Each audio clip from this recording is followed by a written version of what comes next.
America Iran యుద్ధం మొదలై సరిగ్గా 2 నెలలు దాటింది.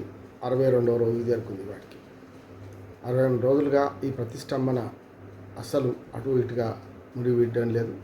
దాంతో అమెరికా పట్టు అమెరికాది, ఇరాన్ పట్టు ఇరాన్ది. ఎవరు తగ్గనంటున్నారు, తగ్గేది లేని ఇద్దరు అంటున్నారు. ఈ విషయంలో మరి అణు ఒప్పందం గురించి, ముఖ్యంగా శుద్ధి చేసిన యురేనియం అప్పజెప్పాలనేది ఒకటి షరతు. వాళ్ళు అట్లాగే ఈ నౌకా దిగ్బంధనం, ఈ రెండింటి గురించి ఇరాన్ ఖచ్చితంగా చర్చలలో ఈ రెండు రావద్దంటుంది. కానీ చర్చలు మేము మొదటి వారంలో మళ్ళీ మొదలవుతాయని అనుకున్న సమయంలో ఈ రెండు పీఠముడి పడ్డాయి. కనుక ఈ రెండింటిని మేము వచ్చి ఒప్పేది. కనీసం ఆ నౌకల దిగ్బంధం గురించి మాట్లాడడానికి సిద్ధంగా ఉన్నాం, కానీ అణు శక్తి గురించి మాట్లాడడానికి సిద్ధంగా లేమని చెప్పి ఇరాన్ అంటుంది. నిన్ననే ఇంకొక 2 పరిణామాలు జరిగినాయి మనకి. ఒకటేమో అమెరికా అధ్యక్షుడు పుతిన్తో, రష్యా అధ్యక్షుడు పుతిన్తో మాట్లాడడం, అది కూడా కొంతవరకు ఫలిస్తామనుకున్నాం. కానీ రష్యా కఠినంగా వ్యవహరించింది.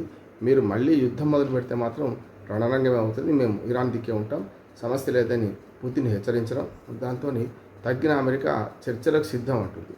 కానీ ఇరాన్ ఏమంటుందంటే ఈ రెండు నౌకా దిగ్బంధం అట్లాగే అణు చర్చలు వాయిదా వేయాలి, 2 వాయిదా వేస్తే మేము సిద్ధంగా ఉన్నాం అని అంటుంది. అమెరికా ఇరాన్ యొక్క నౌకల దిగ్బంధనం చేసింది, అటుపక్క ఇటుపక్క పోనీయకుండా. అంటే ఇరాన్ ఎత్తుకు పై ఎత్తు వేసింది. కనుక ఇప్పుడు ఇద్దరికీ కష్టమే. ప్రపంచవ్యాప్తంగా వరంగం చెప్పాలంటే ఇంధన సంక్షోభం, ఆర్థిక సంక్షోభం, డాలర్ సంక్షోభం కూడా మొదలైంది. ఇప్పటికే 2 నెలలు దాటింది. కనుక ఈ సంక్షోభం కొన్ని దేశాలను అతలాకుతం చేస్తున్నాయి.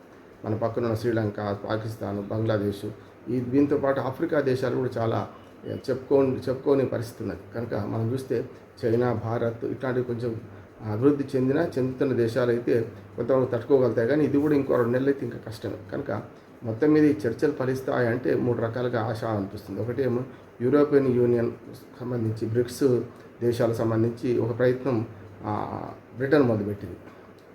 ఇట్లాగూ బ్రిక్స్ దేశాల అధ్యక్షురాలుగా మన భారత్ ఉంది ఇప్పుడు. కనుక ఈ అన్ని దేశాలు కలిపి ఏమైనా పరిష్కారం చెప్తాయా?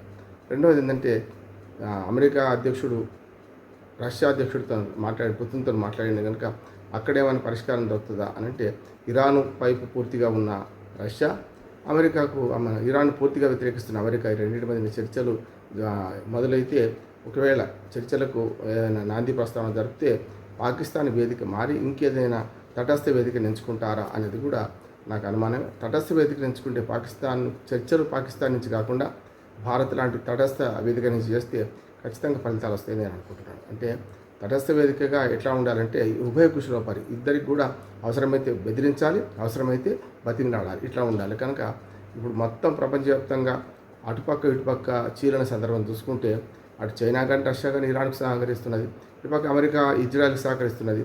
ఈ దేశంలో భారత్ మాత్రమే తటస్థ వేదికగా మారబోతుందా అనేది నాకు ఆశ అనిపిస్తున్నది. ఒకవేళ అతి త్వరలో నేను చెప్పింది నిజమైతే తటస్థ వేదికగా అన్ని దేశాల అధ్యక్షులు మన దేశం రావడానికి సిద్ధంగా ఉంటారు, ఇంక్లూడింగ్ రష్యా, చైనా అధ్యక్షులు కూడా. అట్లాగే అమెరికా అధ్యక్షుడు ఎప్పుడు మంచి మిత్రుడు అధికారంలో ఉన్నాడు అన్నాడు కదా. అవాకులు చవాకులు పేలిన అమెరికా అధ్యక్షుడు మన భారతదేశం గురించి, లేకుంటే ఒక ట్వీట్, మనకు ఒక ఉన్మాది చేసిన ట్వీట్ను రీట్వీట్ చేసి మన భారతదేశాన్ని అవమానించిన వాడు ల్యాప్టాప్ పట్టుకొని పిల్లలు కనడానికి ఇక్కడికి వస్తున్నారని దుర్మార్గమైన మాటలు మాట్లాడితే దాన్ని రీట్వీట్ చేసిన అమెరికా అధ్యక్షుడు మళ్ళీ నాకు మంచి మిత్రుడు భారతదేశంలో ఉన్నత పదవిలో ఉన్నాడు అని మాట మాట్లాడింది కనుక మార్చారు. కనుక ఇవన్నీ చూస్తే తటస్థ వేదికగా మన భారతదేశం పనికొస్తుందా లేకపోతే ఆలోచన చేయాలి ఒకటి. రెండోది ఏంటంటే ఇటు చైనా భారత్కు రష్యా కానీ లేకుంటే అమెరికా కానీ ఇంధన సరఫరా చేస్తుంది, కానీ దూరభారం అవుతుంది. ఒక రకం చెప్పాలంటే రష్యా నుంచి చేసుకున్న, అమెరికా నుంచి చేసుకున్న మన ఇంధనం ఖరీదవుతుంది, దూరభారం అవుతుంది. నోట్లో నీళ్లు పోసుకుంటే వెంటనే గొంతులోకి దిగినట్టు మనకు ఇరాన్ నుంచి దగ్గరగా అతి త్వరగా చేరే మార్గం ఉన్నప్పుడు మరి అది మూసుకుపోతే కష్టం. కనుక ప్రపంచవ్యాప్తంగా ఈ సంక్షోభాన్ని గట్టెక్కించాలంటే ఇరాన్, అమెరికా లేకుంటే ఇజ్రాయెల్, లెబనాన్ ఈ యుద్ధం ఆగాల్సిందే.